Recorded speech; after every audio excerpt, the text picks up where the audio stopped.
Hello and welcome back to our channel. So today in this video we are going to discuss about how to message a person after they have blocked you on Instagram. So without wasting much of our time, let's get straight into the video. So if someone has blocked you on your Instagram, you cannot directly send them a message or comment on their post. The blocking feature prevents any interaction, including messaging on the particular platform.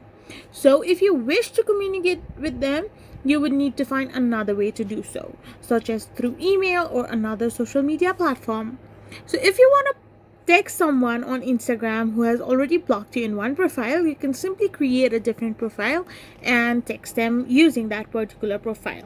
Or you can also email their email address or use another social media platforms like TikTok, Facebook, and stuff like that to text them.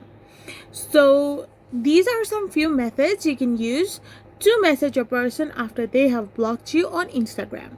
I hope you found this video helpful, so don't forget to hit that subscribe button and do give us a thumbs up. We will be back again with more informative videos. Thank you for watching.